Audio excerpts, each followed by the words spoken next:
Hello everyone, welcome to today's video, and we have so many books to talk about, so let's just get right into it. For today's video, I want to share with you guys books that I am really excited about for the year of 2020, not a month. So this list mostly is combined of YA fantasy books, which is what I usually read, but I decided to sprinkle in some fiction, some thrillers, some genres that I may not read for as often as I wish I did because they're out of my comfort zone sometimes. But for the year, not month, of 2021, I really want to get out of my comfort zone and read some genres that I don't usually read for. So that's what this list is hoping to achieve for me. And for you, I really hope you find some books that you are interested in that you can add to your absolutely never-ending TBR pile. Thank me later, no problem. So yeah, let's just get right in because there's a lot to talk about. So without further ado, the first book is How We Fall Apart by Katie Zan, which you can see right here. And this is a YA thriller that, as far as I remember, is written by an Asian American author, and I'm always on the lookout for authors that are not British, that are not just white American, and can give us some diverse perspectives on different subjects and topics. What am I even talking about? I'm just gonna, for each of these books, I'm just gonna read what it says because I honestly am so bad at explaining what books are about and I just never get the point straight. I always focus on some element of the book that is not marginally even important to the plot. So I'm just gonna quit trying this time. Nancy Luo is shocked when her former best friend, Jamie Ruan, top-ranked junior at Sinclair Prep, goes missing and then is found dead. Nancy is even more shocked when word starts to spread that she and her friends, Crystal, Akil, and Alexander, are the prime suspect thanks to the proctor, someone anonymously incriminating them via the school socials media app. They all used to be Jamie's closest friends, and she knew each of their deepest, darkest secrets. Now, somehow, the proctor knows them too. The four must uncover the true killer before the proctor exposes more than they can bear and costs them more than they can afford, like Nancy's full scholarship. Soon, Nancy suspects that her friends may be keeping secrets from her, too. I'm not a thriller type of person. They're very addicting usually, but I don't know, they're just not my thing. I'm all about world building, different concepts of worlds, fantasy. It's not really my cup of tea, but it sounds really fascinating and I really like the cover. I really want to read some different genres and experiment with my reading, so I'm very excited for this one. And it comes out on the 3rd of August 2021. Wow, that is such a long wait. It feels like August was just here. The next book is one that I have been so excited about ever since I heard about it, and then it's super bummed that I have such a long wait. But it's almost here, and that is The Gilded Ones by Namina Forna. And it is going to be published on the 9th of February. I am so thrilled about this book. I don't know why, I've just been thinking about it all the time. And it sounds so exciting. So let me tell you what it's about. 16-year-old Decca lives in fear and anticipation of the blood ceremony that will determine whether she will become a member of the village. Already different from everyone else because of her unnatural intuition, Decca prays for red blood so she can finally feel like she belongs. But on the day of her ceremony, her blood runs gold, the color of impurity, and Decca knows she will face a consequence worse than death. Knowing the dangers that lie ahead, yet yearning for acceptance, Decca decides to leave the only life she's ever known. But as she journeys to the capital to train for the biggest battle of her life, she will discover that the great walled city holds many surprises. Nothing and no one are quite what they seem to be. I just really like the idea of an army of girls and how this just sounds so unique and so fun and so empowering. And I just love me some of that. And the cover is so stunning and it's written by a Black author, so what else can I ask for, possibly? Next, we have a book that... oh, I don't own it! I didn't even realize I didn't own it. Basically, it's book 2 in the Heavenfall trilogy. It's called Phoenix Flame by Sarah Holland, and I think you've heard me talk a lot about this author. It's like an urban fantasy, and it follows a girl who each summer goes to this special place in the Colorado mountains when 4 different dimensions meet. And one day I think she finds a body and there's this whole sort of investigation. But it's mostly a fantasy rather than a thriller. I think, and it just sounds super interesting. And I really like Sarah Holland's writing style. I don't love her books like I love V.E. Schwab's books, which I am going to use as a way to compare how much I love a book from now on. But I really do appreciate her writing, her ideas, and I think they're really well executed at some cases. They really work well with me. So I was very excited about this book, and I've been looking at it at the bookstore all the time, but I've never actually picked it up and bought it, which I thought I did, but I didn't. But anyway, Phoenix Flame is coming out, and I saw the cover and I was like, oh, I need this so much. So I really hope that I get to book 1 and then can pick up book 2, because I hopefully will enjoy it enough to pick up book 2, because the cover is so stunning and generally the whole idea sounds great, and I love urban fantasy, so very excited about that. And it's coming out on March the 4th. It feels like we were just in March. Next up is a book that sounds super interesting. The concept sounds super interesting. And it's called The Ones We're Meant to Find by Joanne He. And it's going to be published on the 4th of May. And the cover looks really, really beautiful. Very gorgeous and sort of poetic and mysterious, magical and mystical, and I'm just using a bunch of adjectives. She woke on an abandoned island 3 years ago. We have no idea how she was marooned. She only has a rickety house, an old android, and a single memory. She has a sister, and she needs to find her. I'm honestly so intrigued by that book.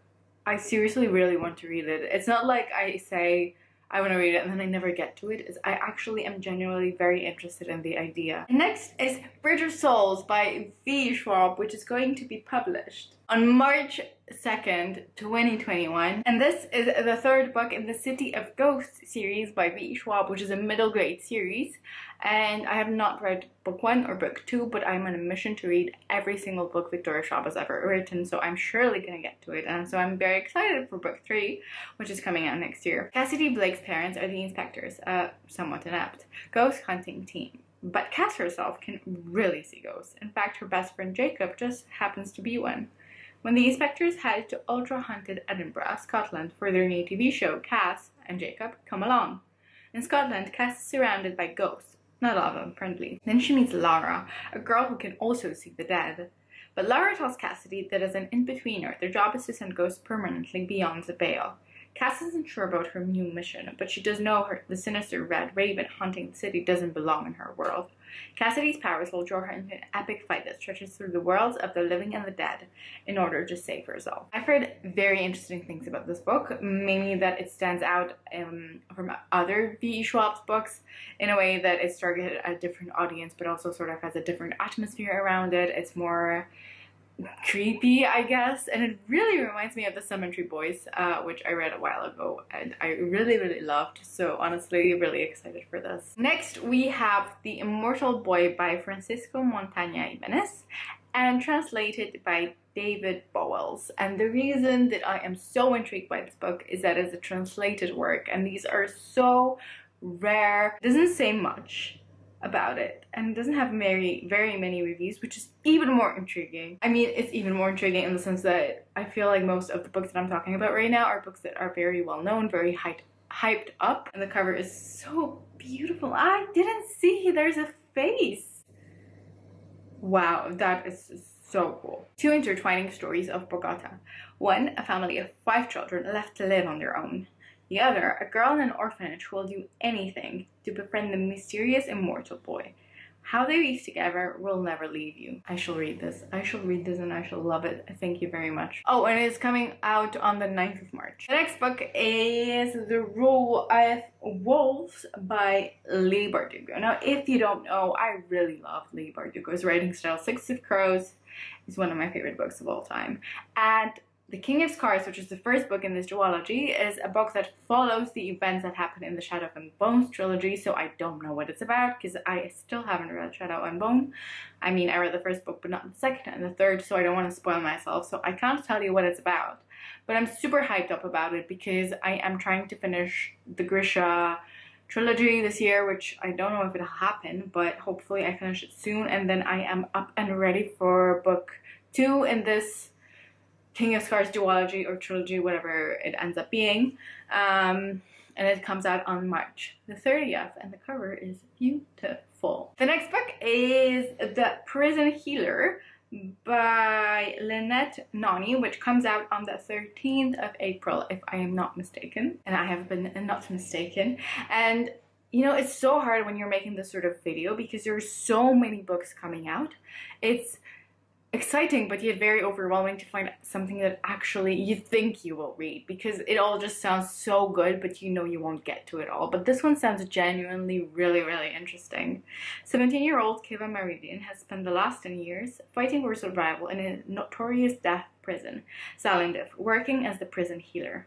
When the rebel queen is captured, Kiva is charged with keeping the terminally ill woman alive for long enough for her to undergo the trial of ordeal, a series of elemental challenges against the torments of air, fire, water, and earth, assigned to only the most dangerous of criminals.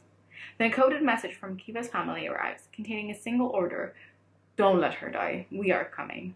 Aware that the trials will kick the sickly queen, Kiva risks her own life to volunteer in her place. If she succeeds, both she and the queen will be granted their freedom. But no one has ever survived. It sounds super cool, and one of the things I'm a sucker for is any sort of a book that is in any way centered or related to the 4 elements, or how many elements the author chooses to have. But it's just so fascinating for me always, and I always am so intrigued by where a plot with these elements is gonna go. So I'm very intrigued by this book, and it sounds very original as well. So yeah, just really excited about it. Really excited about it. Okay, will you forgive me if I do not want to read what the next book is about, but I still will try to hype you up for it. Basically, it's Better Together by Christine Riccio, which is coming out on, I just literally forgot, June 1st. That is such a long time to go as well. I read Christine's other book, again, Better, and it changed my life at that time. When I read it, it was really spoke to me. It really helped me cope with a few problems that I was having that were actually really severely impacting my happiness, I think. So I'm very grateful for that. And so I really want to support her. I really want to support her writing. I love her videos. She brings so much joy into my days. And I know she brings a lot of joy into other people's days with her books and with her videos. So I just really want to support her. And I literally don't need to know what this book is about. And I don't want to know what this book is about because I want to keep on figuring it out as I go. So yeah, I don't know, but I'm really excited about this one, and I am 100% gonna buy it. So now moving on to the fiction part of this list, which includes books that are not YA fantasy. This book really caught my eye, so I'm gonna share this with you, and it's How Beautiful We Were by Immortal Boy. I think that's how you read it. And it's going to be published on the 9th of March, excuse me. And it just sounds like an eye-opening read that I really do think we should give a try. Set in the fictional African village of Kosawa, tells of a people living in fear amid environmental degradation wrought by an American oil company. Pipeline spills have rendered farmlands infertile. Children are dying from drinking toxic water. Promises of cleanup and financial reparation to the villagers are made and ignored. The country's government, led by a brazen dictator, exists to serve his own interests. Left with few choices, the people of Kosawa decide to fight back. Their struggle will last for decades and come at a steep price. I am really excited about this book because I think it talks about a lot of important issues that we fail to recognize these days. There's a lot to focus on in this age. I mean, all these problems that are not coming up, but they're being unveiled. But I think this is still something that we fail to talk about as much as we should. So I'm very excited for this book to come out, and I hopefully will read it because I want to educate myself on this topic. So the actually only other book that is fiction on this list that is not YA fantasy that I'd like to share today is The Absolute Book by Elizabeth Knox. And the cover is just so beautiful and intriguing on its own, and it's going to be released on the 18th of March. Karen Kornig believes her sister Bao was deliberately run down and killed. She believes it so hard she allows a man called the Muleskinner to exact the justice Bia was denied. An eye for an eye. Which is when Taryn's problems really begin. Worse, others have their eyes on Taryn. Those in a faraway place who know what Taryn's family have been carefully hiding in their vast library. The Absolute Book. They want it, and they want Taryn to help find it. Sounds very intriguing, very mysterious. There's another world. There's some absolute book that I really want to know what it is. Sounds really good. So that's actually it, you guys. this was a really long list and I tried to go through these books briefly and quickly, but I don't know how long this video is going to be. Anyway, I am so excited for the books that are coming out in 2021, and though a new year doesn't really change anything ever, it does seem like a fresh start in a way, and I hope that in this fresh start I will commit to reading more diverse books, because I keep on telling myself and then I end up reading YA fantasy, which unfortunately still does not include as many diverse authors, but it's slowly expanding, and I think that is absolutely amazing, and I'm so excited for all the books that are coming out next year that I can dive into and hopefully love and hopefully talk about for hours and hours on the channel. So I hope you guys enjoyed this video, and I hope you found some books that might interest you, that you might actually read or pick up or pre-order. Let me know which one of these sounds most interesting to you and most appealing. And I hope you're staying safe, and I hope you're doing well, and I hope to see you soon. Bye!